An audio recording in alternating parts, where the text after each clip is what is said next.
wabarakatuh, sahabat online. Saya di sini akan mengupas sedikit tentang surat An-Nas. Pastinya kalian tidak asing kan dengan surat An-Nas, karena kita biasanya menggunakan jawab sholat, setelah sholat, dan sebagainya. Nah, di sini saya akan menjelaskannya dengan metode Al-Kasyaf.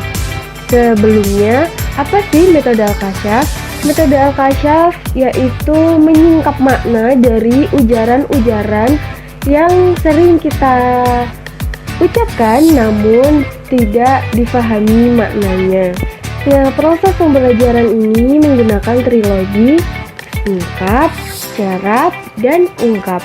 Apa itu singkap? Singkap yaitu menyingkap suatu ujaran berbahasa Arab kata per kata untuk mengetahui makna aslinya. Kemudian untuk syaraf yaitu menyerap pemahaman arti kata dengan bentuk derivasi konteks kalimat lain. Kemudian untuk ungkap yaitu di mana si pembelajar dapat mengungkapkan apa yang disingkap dan dicerapkan ke dalam komunikasi sehari-hari. Nah, sebelumnya mari kita dengarkan murotal surat An-Nas dan kita ikuti bersama-sama ya. Bismillahirrahmanirrahim. Qul a'udzu birabbin nas, malikin nas, ilahin nas, min syarril waswasil khannas, alladzi yuwaswisu fi sudurin nas, minal jinnati wan nas. Sebelum kita masuk ke suratnya, saya akan menceritakan tentang sebab turunnya surat ini atau asbabun nuzul surat An-Nas. Nah, diriwayatkan dari Imam Al-Baihaqi meriwayatkan dalam kitabnya Dalail An-Nubuwah dari Kalbi dari Abu Saleh dari Ibnu Abbas yang berkata, suatu ketika Rasulullah SAW menderita sakit parah. Kemudian datanglah dua malaikat, yang satu duduk di sebelah kepala Rasulullah, yang satu duduk di sebelah kaki Rasulullah. Nah, yang duduk di sebelah kaki Rasulullah bertanya kepada malaikat di sebelah kepala Rasulullah,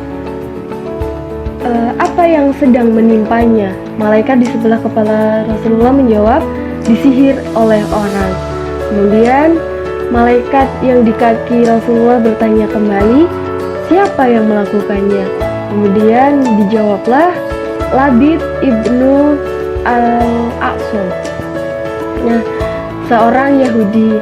Kemudian malaikat bertanya kembali, di mana diletakkan sihir itu? Dijawablah, di sebuah sumur milik si fulan di bawah batu.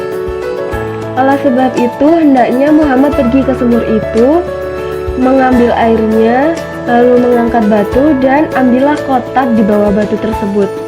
Nah, keesokan harinya Rasulullah mengutus Amr bin Yasid dan para sahabat untuk pergi ke sumur itu, lalu mengambil airnya, dan ternyata airnya berwarna merah kecoklatan. Setelah mengambil airnya, lalu batu tersebut diangkat, dan ternyata di situ ada kotak yang bertali simpul, ada 11 tali. Kemudian turunlah surat ini beserta surat Al-Falaq.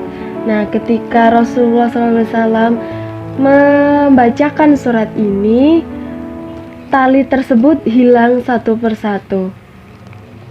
Itulah sedikit cerita tentang sebab turunnya surat ini. Kemudian langsung saja kita mengulas tentang surat An-Nas.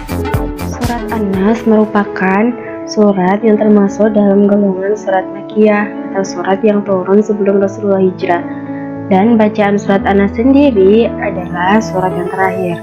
yaitu yang ke-114, mempunyai jumlah 6 ayat, yang berisi menganjurkan umat manusia untuk selalu berlindung kepada Allah SWT dari godaan syaitan, baik yang berasal dari golongan manusia maupun jin. Nah, surat An-Nas ini juga termasuk surat Al-Mu'awwidhataini, yakni 2 surat untuk memohon perlindungan. Surat apakah itu? Yaitu surat An-Nas ini sendiri dan surat Al-Falaq. Surat Al-Falaq disebut Al-Mu'awwidah Al-Ula, sedangkan surat An-Nas disebut Al-Mu'awwidah Ats-Tsaniyah. Keistimewaan Al-Mu'awwidah adalah salah satu bacaan wirid atau zikir yang disunahkan untuk dibaca saat sholat setelah Al-Fatihah, lalu juga sehabis sholat. Demikian pula disunahkan membaca Al-Mu'awwidzat sebelum tidur. Caranya, membaca surat ini lalu meniupkan pada kedua telapak tangannya, kemudian diusapkan ke kepala, wajah, dan seterusnya ke seluruh anggota badan sebanyak 3 kali. Al-Mu'awwidzat juga bisa dijadikan bacaan ruqyah atau pengobatan ala Islami dengan membaca ayat-ayat Al-Quran. Di penghujung kehidupan Rasulullah SAW, beliau dalam keadaan sakit, beliau meruqyah dirinya dengan membaca Al-Mu'awwidzat.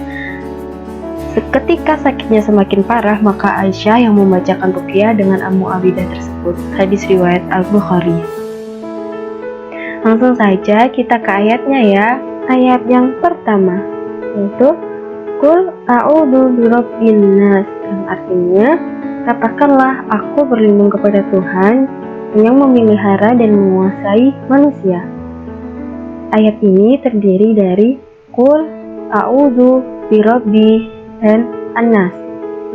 Qul yang berarti katakanlah, yang berasal dari qala yaqulu, yang artinya kata. Qul di sini adalah fi'il amar. Apa itu fi'il amar? Fi'il amar adalah fi'il atau kata kerja yang berbentuk perintah. Qul adalah fi'il amar yang harokat akhirnya mabni dengan sukun yang nampak, dan fa'ilnya atau pelakunya adalah dhamir anta atau kamu, yaitu ditujukan kepada Nabi Muhammad dan untuk disampaikan kepada seluruh umat. Kata qul yang berarti katakanlah membuktikan bahwa Rasulullah SAW menyampaikan segala sesuatu yang diterimanya dari ayat-ayat Al-Quran yang disampaikan oleh malaikat Jibril.